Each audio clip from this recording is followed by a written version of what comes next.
Hey guys, I wanted to ask you if you know what this thing is. Well, if you don't, I'm going to tell you what it is now. This is a divot or pitch repairer. Now, what does that mean? This is something that you use to repair divots when you hit your ball really high up and it lands on a green at a golf course and it creates a little hole in the floor, a divot or a pitch mark. Now you use this tool to go ahead and repair it to make sure that the green stays the same and you don't leave any damage. So what we're going to be doing today is marking this with my fiber laser marking tool, and we're going to personalize this thing as much as we can with the small amount of space we have. This is going to commemorate the year that my friend went back to playing golf after a very long time, and it means a lot to him. So we're going to head on to our fiber laser and start making this a personalized gift. Okay guys, first thing we're going to do is remove our golf marker. Since we're not going to be marking that, we're only going to be marking our pitch repairer. First we're going to do is engrave or mark this area here, a quirky saying about this pitch repairer. Over here we're going to put maybe a golf ball, and then on the front somewhere here we're going to put the place that he played and the year. So first we'll start here, and we're going to need to measure this area and just to make sure that we have the correct size. So I can see that we should probably do something around 15 millimeters wide, and the height we'll keep it 15, since the bottom here is also smaller than 15. So 15 by 15 should work over here. And then for our golf ball, anything between 10 and maybe 13 mils in either direction should work for that area. So now we've got all of our measurements and the locations we're going to put everything. First I'm going to load up the program with all of our artwork, get our settings correct, and then we need to adjust the height of this to make sure it's actually going to engrave correctly on the marker. So first we go File, Import, and we're going to do the wording first. Okay, so this is the first piece, and this we said anything smaller than 15 by 15. We see our size on the left hand side here is almost 13 mils by almost 12 mils, so that should be perfectly fine. First we're going to need to hatch this so that it actually engraves and not just does the outline. So we go over to hatch, and this is our settings that we've got here. So we can either mark the contour or we can leave it as it is. I don't want the contour marked, so I want to untick this. That means it's not going to do a border afterwards, it's just going to engrave the letters. And we want to do the inside of the letters, not the outside. And I'm going to leave it on this setting since it is my favorite, and everything else needs to stay the same, so I'll push OK. And you can see it is gone completely dark now instead of having just the outline. So we apply that setting, and then we can move over to importing our next one. And the next one here would be a golf ball. Let's just have a look. Golf ball. We need to do our measurement over here. So this is way too big. We needed about 13 mils. Always make sure that you have your proportional lock on, not unlocked. Otherwise this is going to be an oblong shape, which you want it to be perfect in size. So we go 13 mils, and you see the bottom one changes automatically. All right, so now we're going to push apply, and then this should change size accordingly. All right, so now that the size has changed, we're going to zoom in over here.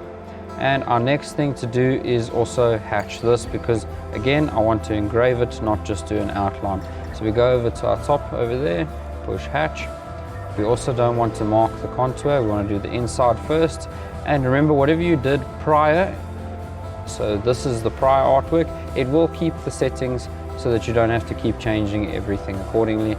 And then we just go OK.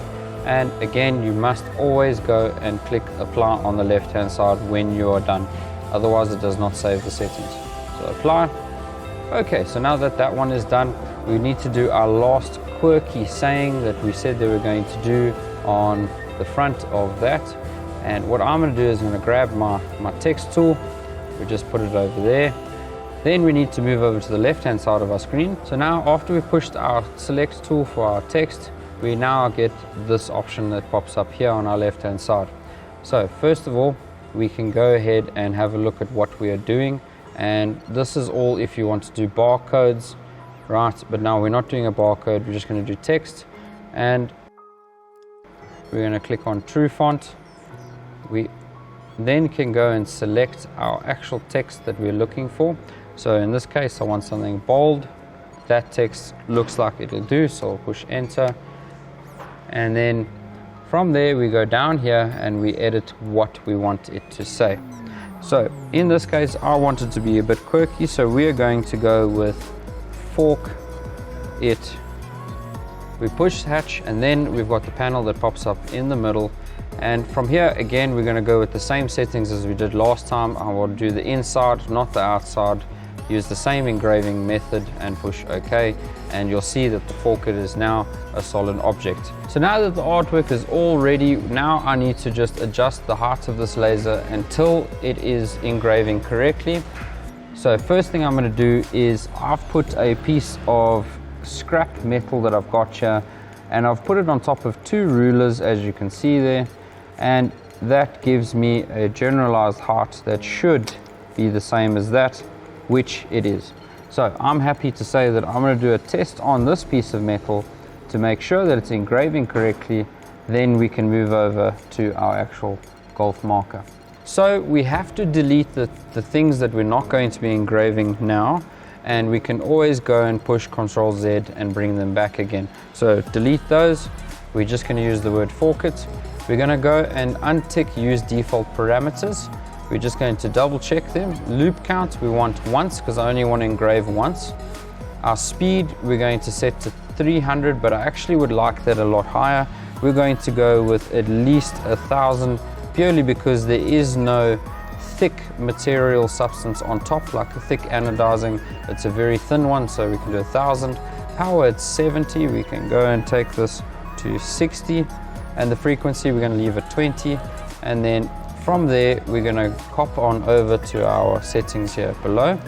So first we need to do is click continuous, because I'm going to be moving and adjusting the height of this marking laser continuously while it's engraving until we see the correct one.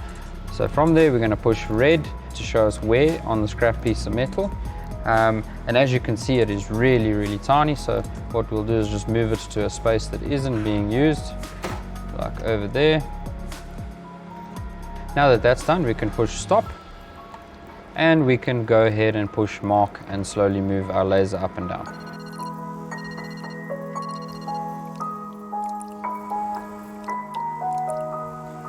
Funny enough, it is actually aligned perfectly. I do not actually have to change it whatsoever.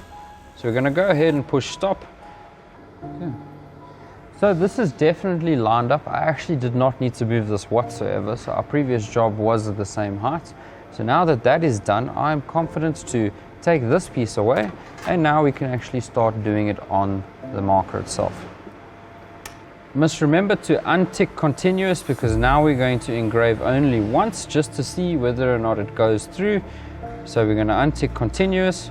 We're going to go ahead and push red, because now I need to see exactly where it's being engraved, in the middle there. Now you can also check to see if this is aligned correctly, because it sometimes could be out without you realizing. You must always measure the size of this this frame that it's giving us to see if it's the same size as the artwork you have on your screen. So we're going to go ahead and push our ruler right there, and we are just on 13 mils there, plus minus just a little bit off, and go ahead and check there, and we are just on 8 mils as well. So we go ahead and untick red, and we can go and push mark.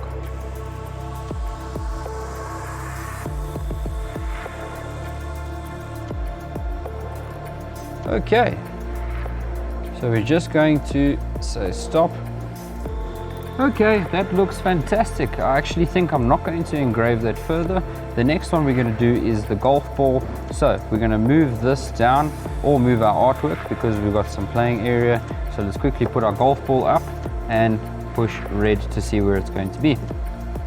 Okay, so just going to go ahead and move that a little bit over so it's center. Okay, now that I'm happy with that position, we can go ahead and push mark.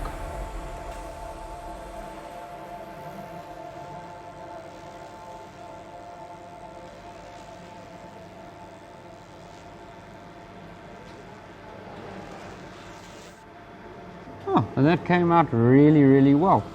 So now that that part's done, we're going to move on over, turn it over, and we're going to now do the same over here.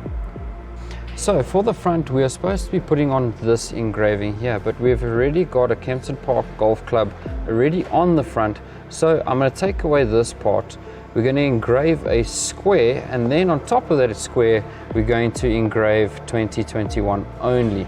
What we can do here, and what I'm going to teach you, is doing different layers and trying to get different colors out of each layer. So by engraving a layer of the actual anodized color away completely, revealing the raw aluminium or metal, then we're going to engrave the 2021 on top of that, and hopefully with enough power so that it's a much darker engraving, so that you've got a two-tone engraving. Now that we've done our first layer completely, we're going to go ahead and get rid of our square and bring back our 21. There's our 21. Now all we need to do here is make sure that this is going to engrave with a lot more power and slower, so that it gives a deeper engraving and a different color hopefully. We're going to leave it on loop count once, and I'm going to change this from that to around about 300 millimeters per second and bump that up to 75% power, and that should be enough to have a different level of engraving.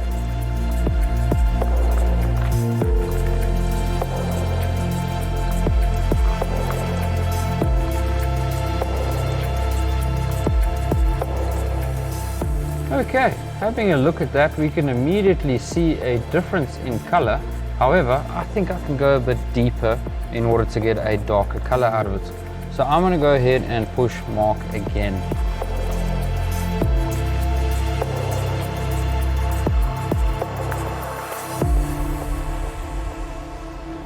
Okay guys, I think that came out really nice. It is dark enough for me, and I don't think I would like to go darker than this currently. If you are wanting to go darker than this, all you need to do is slow down your speed, increase power, and just keep doing it over and over on the same spot until you achieve a look that you are wanting. From there, I really hope you enjoyed watching this video, and I really think it was such an interesting thing to do. So thank you for watching, and we'll see you in the next one.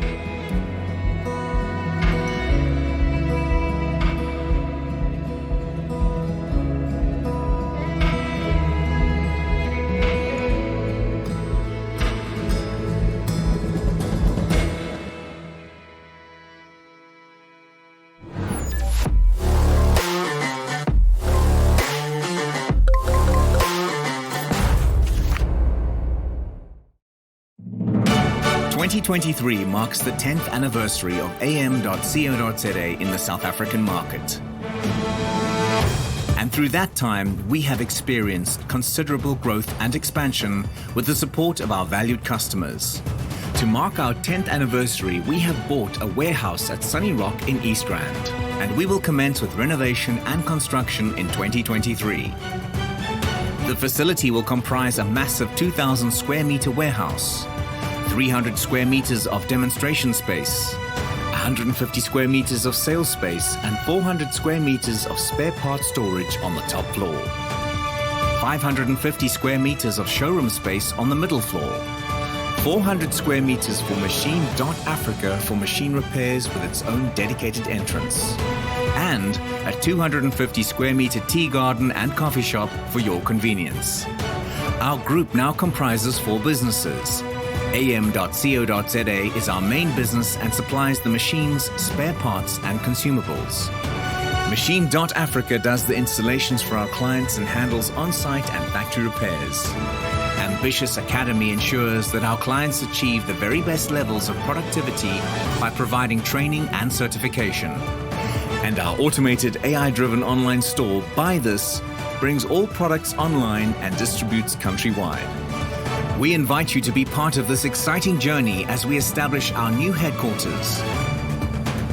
Watch as the process unfolds and be part of the adventure to meet all of your machinery and productivity needs with this magnificent new facility. AM.CO.za. Achievement matters.